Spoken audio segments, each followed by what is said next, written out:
Travis Campbell, how you doing? What's up? What's going on? I'm alive and I'm well.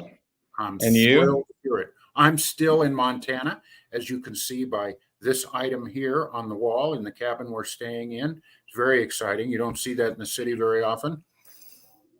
I see those all the time, though. A lot of deer hunters here Yeah, in Southwest Georgia. But yeah, we're doing well.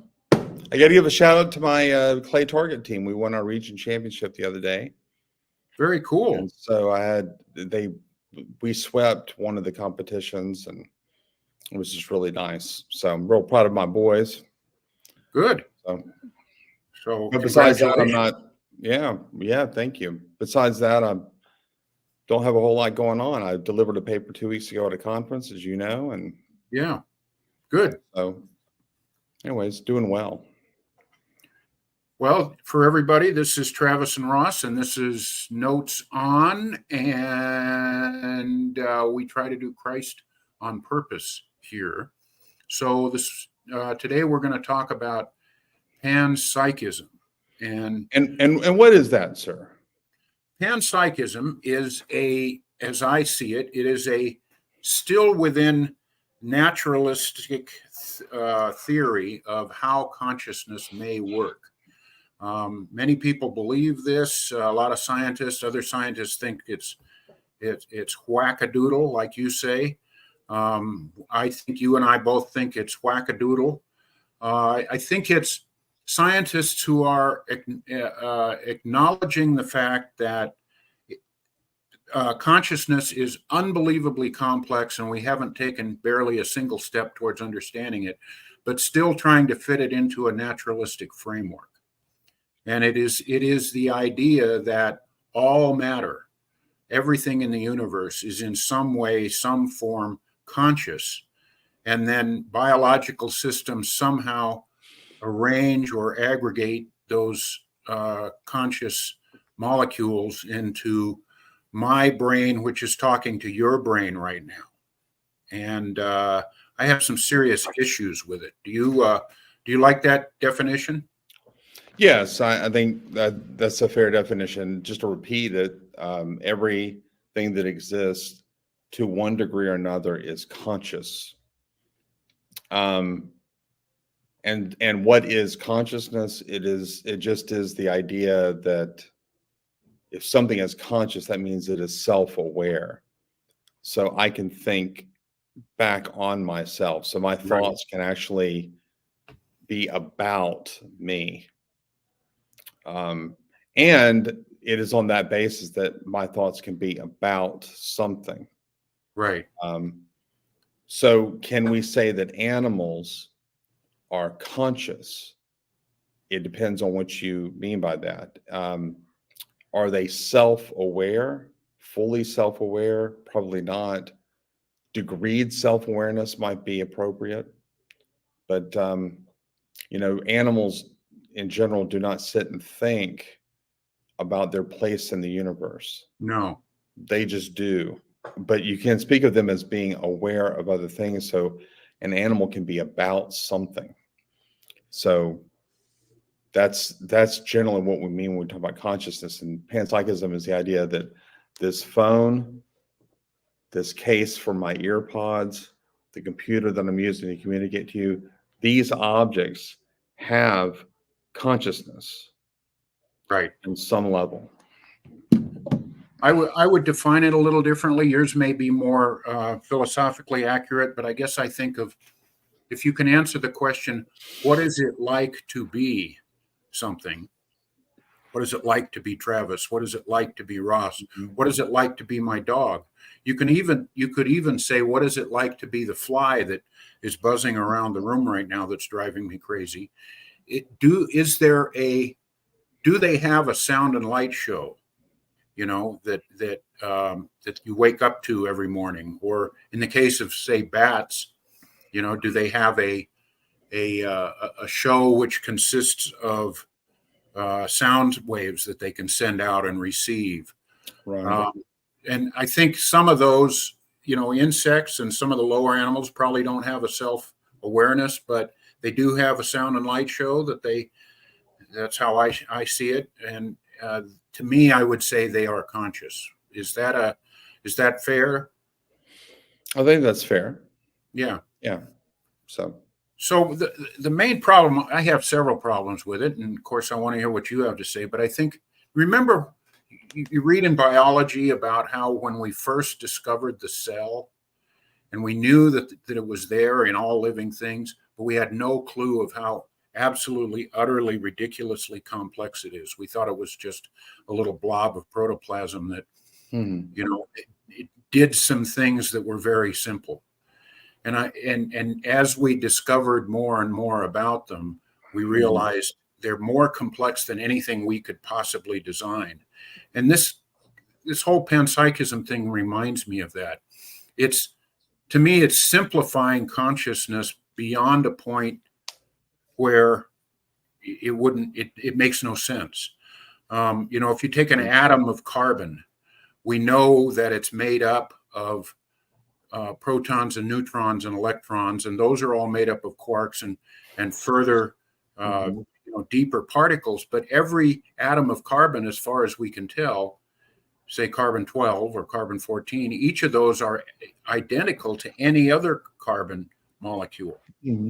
So where is the diversity that would absolutely be needed found to put all those molecules together in some, you would think would have to be some very specific, intelligently ordered arrangement to be able to get consciousness. right. So I think that's my main problem with it. Is it just sounds like it's really utterly simplifying the problem. Well, I mean, think of the problem that you're looking at. So you're a materialist. The same kind of atomic activity that's going on at the base of this phone is going on here in my body. Right. And so the materialist has to say that I am not different in kind than this phone. That's right. I'm different in degree. So it's just the same matter that makes up this phone makes up me. And I've just been in the cake mix a little bit longer than the phone. Okay. So how do you get from sheer matter being non-self-aware to sheer matter, me, being self-aware? Yes. How do you cross that Rubicon? To use Dawkins' phrase, how do you cross the Rubicon from this is not self-aware to this is, even though there's no difference between me and the phone in terms of what kind of thing we are. The phone is matter in motion. I am matter in motion. And that's what we're reduced to. And panpsychism is an easy fix because if everything is conscious, then since consciousness was always here, whether you're talking about here or here, then the difference in degree between me and the phone also accounts for the difference in degree between my consciousness and the phone's consciousness. It seems to me that it's a philosophical argument, and I get that it solves some issues, but there isn't any evidence for it. No. It's an attempt to postulate a metaphysically possible view to account for the very difficult problem of explaining where consciousness came from. Now I don't have to explain it. I don't have to explain where it came from because it's always been here. It's kind of like, why do atheists believe in an eternal universe? Because once you say the universe is eternal, you don't have to explain where it came from. Right. And if you say, well, the universe had a beginning, they'll say, no. The universe that we observe had a beginning, but that doesn't mean the universe as such did. So they'll try to play the game of, the Big Bang Theory hasn't proved that the universe had an absolute beginning. Well, I might say, well, this clearly is not thinking about itself. Well, how do you know? Who are you to say that? Right. So they will appeal to ignorance to insert at least the possibility of it. So you have to understand when we Christians or theists are constantly attacked for giving a God of the gaps argument. Oh, I can't explain that, so God did it. That's a Right. bad argument, right? It's bad to think that way. Well, it's equally bad to say, well, I can't explain this, so luck did it, or it was always been there. There's nothing to explain. It's just always been. Well, how do you know it's always been there? Right. Well, I It, know it, it's here right now, and then we have that kind of argument. Well, I know it's here right now, so I might as well just postulate that it's always been here. there's Um, there's an equally fallacious naturalism of the gaps argument. that's right. Right. So you're appealing to your ignorance to secure a conclusion and or avoid a problem. That's right. Yeah. And it's wrong when the theist does it. It's wrong when the atheist does it. And panpsychism actually has more affinities with pantheism. That's the funny thing about it. I've always said this: if you scratch an atheist, he's going to itch like a pantheist. And panpsychism just is the idea. Well, your consciousness, everything is eternal consciousness then. And now we're just talking about a kind of degreed emanation from the one pure mind into all of these, small quote unquote consciousnesses everywhere, whether it's the flowers or the desk in my classroom or the phone or a rock. I mean, everything is consciousness. Right. There, problem solved. Let's go on to the next thing. Hard problem solved. So I think I think I forgot what I was going to say. Keep talking. Well, I mean, I can appreciate the problem though. The good news is that those who are now going back, this panpsychism is kind of one of those worldviews that keeps getting regurgitated.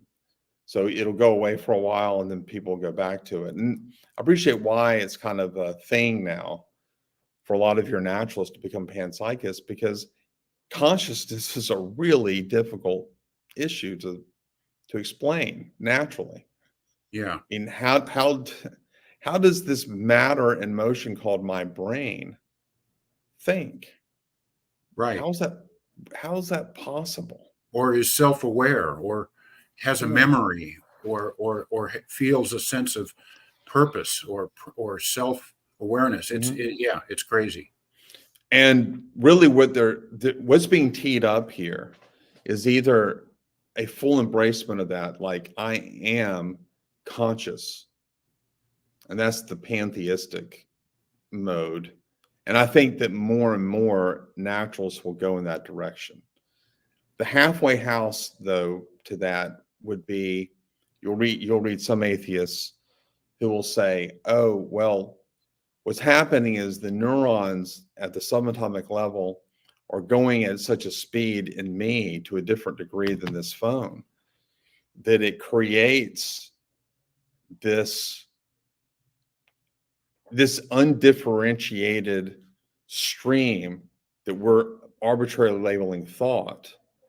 Because I mean, if you think about it, if the materialist is true, it's not just difficult to think of how consciousness works, but it's also difficult to think about how it is that there's a stream of consciousness, in which case there's no fraction. It's not like in your own mind you're breaking things up into events. It's all just a flow from the time you become self-aware until the time you die. Right. And at best, we might speak of ourselves as unconscious when we're asleep. So it may be punctuated by our sleep, but basically when we're awake, it's a stream. It's not, and there are no breaks in the dam. There are no dams in the stream. It's just a flow.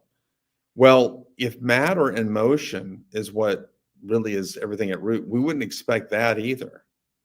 Like they would be so fluid. Right. Like my thoughts right now, as I'm expressing them to you, are just fluid. They're just coming out of me. And I'm not thinking of them in a totally discrete way. So how do you account for that? Well, if you believe in a soul, the soul is unified and relatively simple. And therefore, I now have a means to sort of account for the stream of consciousness going through me. But if you're matter in motion, basically what's going on is the neurons are firing so fast that it creates the illusion of consciousness. So consciousness for the materialist is really just an illusion. And so you either say there's nothing to be explained because everything is conscious, or there's nothing really to explain because consciousness itself is unreal. It's just another illusion created by the mind. It's like a picture that the flicker of these neurons are just projecting on the mind's eye, if you will. But all of that is illusory. There is no you that's doing that. The problem with that, of course, is with what faculty did they decide that it's an illusion if they didn't use their real consciousness and rationality to think through the idea that it's an illusion? Yeah, I mean, you could be a smartass about it and just say, well, okay, so you're basically telling me that you're not conscious. So when you wake up, let's talk. Yeah, that's good. You know, another problem, Travis, think about how you said a minute ago that, okay, the whole, if you believe in this, then the whole universe, it just started out conscious. But you're just putting off the design problem. You know, think about AI right now, okay? How utterly complex these large language systems are, and they're not even conscious. Imagine for a minute that we could explain consciousness within a material world. I don't think we can, but think about how utterly complex and precisely arranged such a machine would have to be. How did that come about at the beginning of the universe? Doesn't that imply unbelievable intelligent design and fine tuning right at the top? Yeah, it is. It is interesting, isn't it, that the more they tinker in the lab to explain the origin of life, just the fact that you're having to try so hard to cook up life in a lab, and we haven't been able to do it yet. Right. But the day we do it, it's like, well, it took an intelligent designer to do that. So, you know, why do you think that the world outside is a whole lot different? And the more you work with computer systems to try to make it self-aware, the more you're making a case that it takes a designer to make something that is conscious. In other words, the panpsychists have this right: consciousness must come from consciousness. Yes, that's right. That's the correct insight they're giving. They're just wrong to say consciousness is literally everywhere. Yeah, I think it's like so many of the consciousness theories, it's a pretty desperate attempt to try to keep consciousness within a naturalistic framework. You and I did a series, a little while ago on near-death experiences, and I think, to reiterate that, the near-death experiences to me pretty much slam the door on any naturalistic theory of consciousness, because near-death experiences really seem to prove that there is a part of us which is different from and can be separate from our physical body. Right. Yeah. I mean, but I guess I keep saying, well, what's the only thing that I can think is motivating this is just, you don't want to be in any way, shape, or form a dualist who wants to ground our understanding of these things in something supernatural.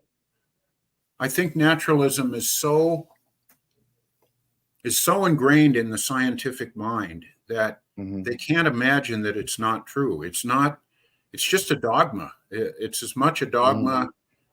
It's more of a dogma. And what I mean by that is something that's unproven than what they accuse us as Christians of having. I think there's a lot of evidence for Christianity and for the things that we believe, but I can understand it. You're a student and you decide you want to learn physics, okay? And your first thing your professor says is, just remember that everything that you study, everything we see, everything around us, all matter, all energy, everything is ultimately predictable and can be explained within a naturalistic framework. That is an extremely attractive statement. You Right. know, it really, if it's that simple, you can just take that and run and make a career out of it. But what if Right. it's wrong? What if it's just flat out not true?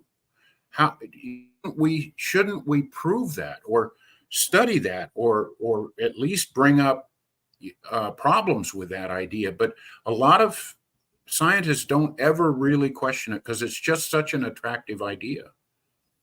Right. I mean, and just a lot of these individuals grew up in the church where Yeah, a really stupid form of Christianity was imposed on them. yeah, And I mean, you know, I teach teenagers, and the church is not teaching them anything. They all of them go to church, and they don't know anything about anything about anything. Many of my students who are raised in the church cannot even name, let alone have they read the four gospels. wow, Okay. So just think about that for a second. And they are not the exception. That they are the norm for the current church. So when you raise, they're the second or third generation for whom this is true. I mean, I have an aunt who told me that when she was growing up, they did Bible. She was a good old Southern Baptist. I mean, they did Bible drills. They learned their Bible, so they at least learned that. But they don't learn that anymore. They don't get any of that. They are taught to feel something about Jesus. mm-hmm. And Jesus is a great guy who's going to give you the good life. Jesus is all about making you happy. Yeah. That's who Jesus is.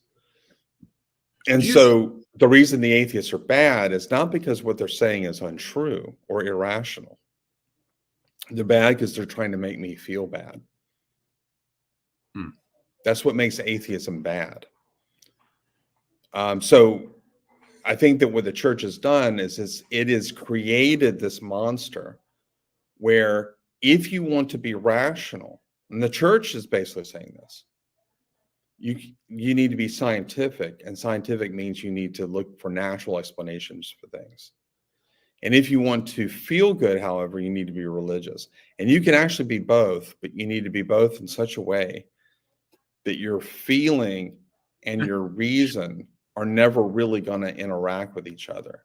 right? You reason about science on the weekdays, and you go to church to get that energy shot of spirituality. And spirituality means emotionality, and you go to church for that on Sunday. Non-overlapping magisteria, as Stephen Gould used to. That's right. That's exactly how they look at it, and they're just looking at what Stephen Gould says, from a religious perspective. And if you were to ask Gould where he got that, I would imagine he says, "Well, I've talked to a lot of theologians, Yeah, who've argued that." So it's not. I mean, I haven't read his work on that. I haven't read his essay where he argues for Noma, but I guarantee you that it's not like he just conjured it up in his brain. This is Immanuel Kant all over again. This is what the secularists have always been saying. Keep your religion in the churches on Sundays. Do not let it spill out into anything, especially politics, but even almost as much the scientific classroom. Travis, I've read a little bit of church history, and we've talked about that. It's like I'm never more depressed or discouraged about my faith as when I read church history and think about how Christians treated other Christians. But it seemed one of the things that I came away with was that at every era of the church, there's these giant, ridiculous blind spots, things that the church just didn't get. And they're different for different eras. And really, basically, we're just kind of limping along. And do you think that it's always been this bad, but just maybe in different areas? Or do you think it's really worse now? I'm not going to say we're at the absolute worst state we've ever been, but I will say we're at one of the low points in church history. I mean, this has got to be. I think, because see, the Christians living, say, in the year 1350, so we're going through the plague, and half of Europe is dying. Before the And Reformation. Yeah. one of the reasons why the Reformation was what it was, and they were arguing with priests who couldn't even read. So how do you get to a place where your institutions, the religious teachings of those institutions, are not being carried out and propagated by illiterate people? Sorry, they are not being carried out and propagated by literate people. Mm-hmm. But it's illiterate people that are propagating the faith. Well, the way you get there is if half the population has gone through the plague, and you just got to get somebody to go stand up and lead mass. Right. And he's never studied Latin. He doesn't know Latin. So he just utters things the best he can, and we just forge ahead. As in one sense, you can be sympathetic to that. But then people get lazy, and then they just it becomes sort of the way things are done. And that's just kind of how it is. And so all over Europe, you just had these kinds of things going on. And what happened is that bred a whole lot of prejudice, ungodliness. Priests, when Luther went to Rome, he saw multiple monks. He would just see them going out and soliciting prostitutes. Yeah. It was a norm. It wasn't exceptional. There were whole brothels that were they serviced priests. So what are we talking about here? We're talking about the church is at an extreme low point, but even then they could at least have the excuse of a lack of information, a lack of ways of getting information out. The printing press was a lifesaver in a lot of ways. Well, here's the internet.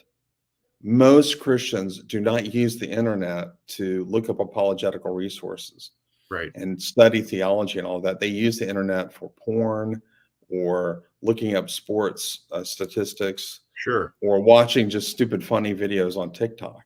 And so we have several generations believing that faith is about feeling. And now this generation is being educated through the internet, and they can't concentrate long enough to even listen to an argument. A 20-minute presentation on something is a very tall order for a lot of Christians. Wow. Now ask them to go read Thomas Aquinas' Summa Theologica. Are you kidding me? No. Or even a 100-page apologetics book.